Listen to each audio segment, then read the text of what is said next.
we put together these bracelets. They're very unique because each individual or saint that's on here is specific to the military. Okay. And so my son's been wearing it since he went over, and he's been in a couple of firefights and attacks. So if you'd like one. Thank you. You're welcome. That is Cynthia LeMay with Battle Saint. It's a group dedicated to providing help for troops returning home. And while we honor fallen service members this Memorial Day weekend, it's also a good time to remember the men and women who survived the war but came home physically and mentally scarred. Last fall, we first spoke to Jim and Cynthia LeMay about raising money for the Battle Saint Project. So Cynthia LeMay is back with us along with her husband, Jim LeMay. And I want to get to really first how you are raising money for this organization and then the impact it's having on our troops, because these are the bracelets that you've been talking about and the scarves. Tell me about them. Well, we have the bracelets and we have the scarves. We also have many embroidered products that are made here in the U.S. by vets. So we have key fobs and name tags and so forth. But I think the first and foremost, I want to thank you and your viewers. Because of you, we've been able to open the 3rd Intrepid Spirit Center at Fort Campbell, Kentucky. It's just an amazing effort, and it allows soldiers free of charge to go and get help with post-traumatic stress and traumatic brain injury. So it's a grassroots effort. It's so exciting because it's all of you and your viewers that have helped us raise that money. Well, so we had you on last fall, and to our viewers that then went and donated and bought these scarves, bracelets. The thing about this is it's about people wanting to support the military. Right. That's something that our American citizens want to do, and we should do. Right. These men and women sacrifice their lives for us.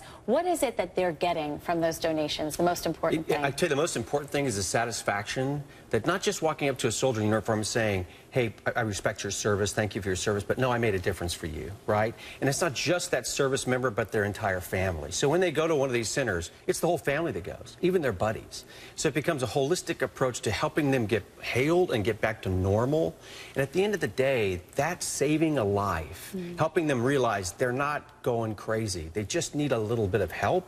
Is all the difference in the world. And if we can do that through the private sector, don't worry about the government and the VA, we can get into all that, but this is just ordinary people buying something they can share with others, and it makes that much difference. And knowing that it goes to these men and women in need. And you know, Absolutely. Of course on Memorial Day, we take the time to think about and pray for the people that make the ultimate sacrifice. But there are so many people that come home and the scars that they wear or the scars that they feel are almost like a loss of a life.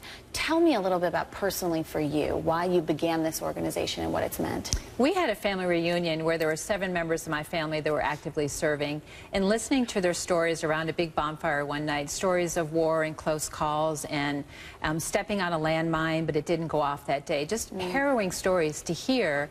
And I realized, you know, how much these men and women were sacrificing for our freedom. You know, less than 1% of the U.S. population serves versus, you know, 12% in World War II.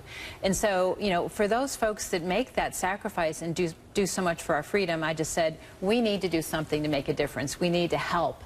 And so many folks were coming back with these post-traumatic stress and traumatic brain injuries that we said, we need to do something to make a difference. And we came up with this project, and it took off beyond our wildest imagination. And let's talk about what's next for the project. What are your long-term dreams for this and as it grows? Because you know people are responding to it. They want to be a part of it. Yes. Well, the next step is we've built these 3 clinics, right? We want to do 9 more.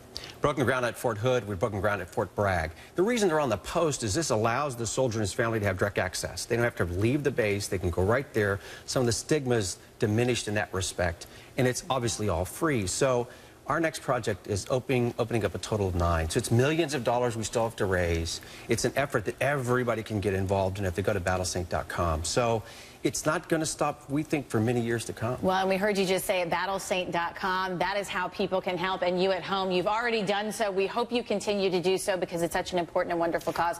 We'll put it on our website as well. In the meantime, thank you for being with us. Thank you, Lynn. And for what you're doing for our men and women. Well, Lynn, thank you and your viewers. Seriously, it made a big difference. Thank you.